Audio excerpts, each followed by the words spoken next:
आणि आता छत्रपती संभाजीनगरमधून शेतकऱ्यांसाठी अतिशय महत्त्वाची बातमी आणि या दिवसात या बातमीचं महत्त्व अधिक आहे. कसं ते सांगतो. महाराष्ट्रातील अनेक भागात गेल्या काही दिवसांपासून बोगस बियाणं विकलं जात असल्याचं समोर आलंय. अनेक शेतकऱ्यांनी पेरणी करून सुद्धा बियाणं उगवलंच नाही अशा घटना सुद्धा समोर आल्या आहेत. तर कृषी विभागाकडून अनेकदा अशा बोगस बियाणं तयार करणाऱ्या लोकांवर कारवाया सुद्धा होतात.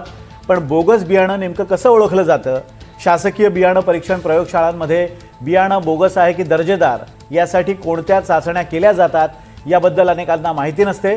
दरम्यान छत्रपती संभाजीनगरच्या कृषी अधीक्षक कार्यालयातील अशा शासकीय बियाणं परीक्षण प्रयोगशाळेमध्ये जाऊन आम्ही याबाबतची माहिती जाणून घेतली. त्यातील अंकुरण चाचणीची पद्धत नेमकी कशी आहे आपण जाणून घेऊया.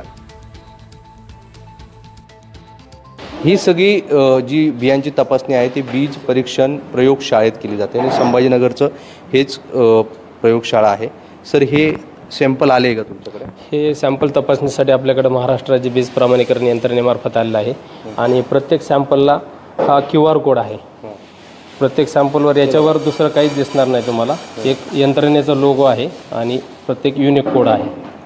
इथं फक्त आपल्या गव्हर्नमेंटच्या यंत्रणेचं नाव आहे, बाकी ह्याच्यावर दुसरी काहीच माहिती नाही.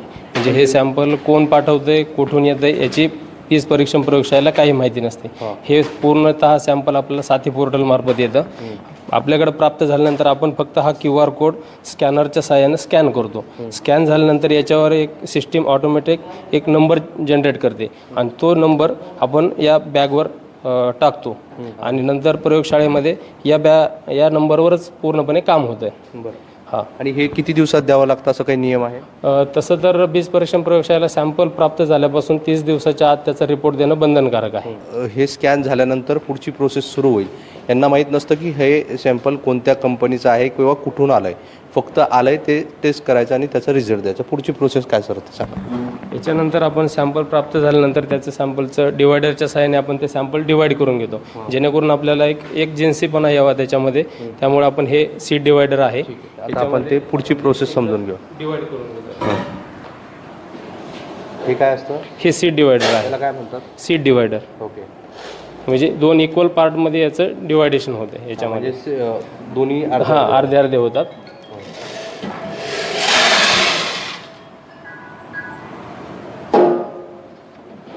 मध्ये दोन इक्वल पार्ट्समध्ये.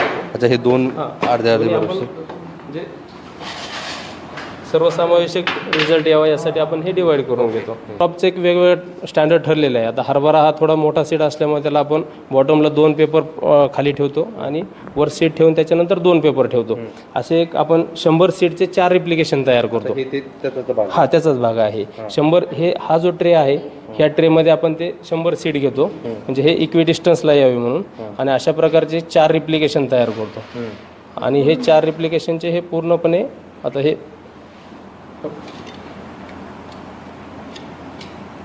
अशा प्रकारे आपण उगवण शक्ती तपासणीसाठी मान्य करतो. आता हे एका रेषेमध्ये आहेत, 100 सीड आहेत. आता याच्यावर पुन्हा 2 पेपर ठेवून आपण त्याला रोल करून घेतो. ओके. अशा प्रकारे एका सॅम्पलचे आपण 4 रिप्लिकेशन करतो. आपण ते करूया. हां, 2 पेपर घेतले. आता 2 पेपर याच्यावर आपण ठेवणार.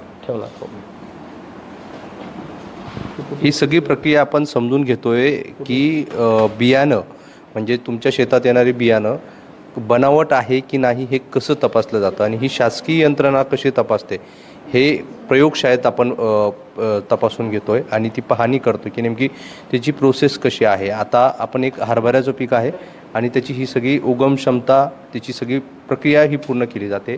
आता ही प्रोसेस काय झाली सर? ही पुटिंगची प्रोसेस झाली. आता ह्याच्यामध्ये प्रत्येकाला एक अशी स्ट्रीप लावलेली राहते. इथं याच्यावर हा नंबर आहे बघा, हा सॅम्पलचा टेस्ट नंबर आहे जो आपण स्कॅन केला. हा स्कॅन केला होता तो 354. हा रिप्लिकेशन नंबर 4 आला. इथं क्रॉपचं नाव आहे आणि इथं पुटिंग डेट आहे.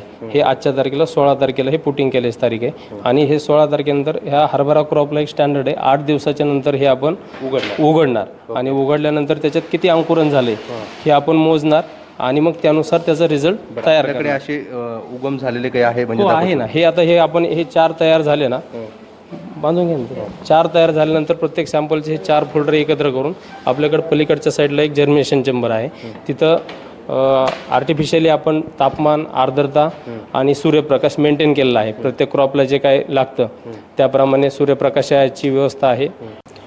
आपण बघितलं की बियाणं पॅक झाले, आता ती लॅबमध्ये येतात आणि हे सगळं कंट्रोल इथून ही लॅब सुरू होते. हे कंट्रोल त्याच्यावर कसं असतं ते देखील समजून घेऊया. कसं आपण ज्यावेळेस बियाणे उगवण शक्तीसाठी पुटिंग केलेलं आहे, ते पुटिंग केलेले फोल्डर त्याच दिवशी या जर्मिनेशन चेंबरमध्ये ठेवले जातात.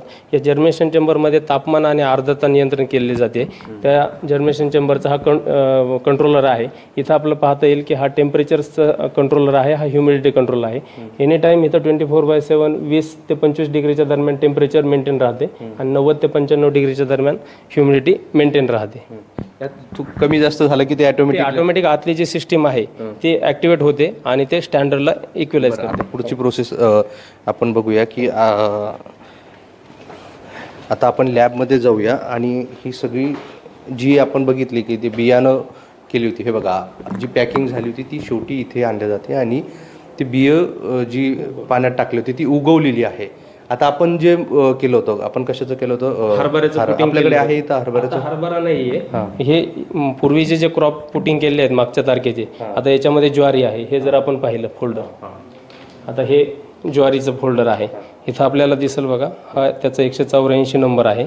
इथं रिप्लिकेशन पहिलं आहे. हे 4ही रिप्लिकेशन आहेत आणि याची डेट ऑफ पुटिंग होती 8 तारखेला हे पुटिंग केलेलं आहे. आता याचं फायनल काउंट ज्वारी क्रॉपला 10व्या दिवशी आपण ते काउंट घेतो, तर त्याचा काउंट डेट हा 18/7चा आहे. ज्या दिवशी 18/7 तारीख असेल त्या दिवशी जे ॲनालिस्ट आहेत आमचे, ते हे फोल्डर्स 18 तारखेच्या बाहेर घेऊन जातील आणि बाहेर त्याची मोजणी करतील. तुम्ही 2 प्रकार करणार, एक हे आणि एक जास्त उगवलेला, एक कमी उगवलेला. आणि जो जास्त भरेल हो म्हणजे तो तेवढा चांगला आहे किंवा कमी याचा भरला तर तो खराब आहे असं. म्हणजे 100 पैकी कोणते किती भरतात हे काढतो आपण आणि नॉर्मल जेवढे असतील ते त्याचं जर्मिनेशन पर्सेंटेज. आता तुम्हाला ही सगळी प्रक्रिया कळाली असेल की आता अशा ही 4ही फोल्डरमध्ये ह्या गोष्टी वेगवेगळ्या केल्या जाईल. थोडंसं तुम्हाला समजणार अशा भाषेत सांगतो. माझ्याकडे हे 2 सॅम्पल आहे. हे 2 सॅम्पल आहे माझ्या हातात. हे बघा, म्हणजे आपल्या गावाकडच्या भाषेत म्हटलं तर याची हाईट जास्त आहे, मुळं देखील फुटलेली आहे, उगम क्षमता चांगली आहे. आणि दुसरं आहे हे जे तोच एकच बियाणं आहे पण याची वाढ झालेली नाही आहे. हे 2 सॅम्पल आहे.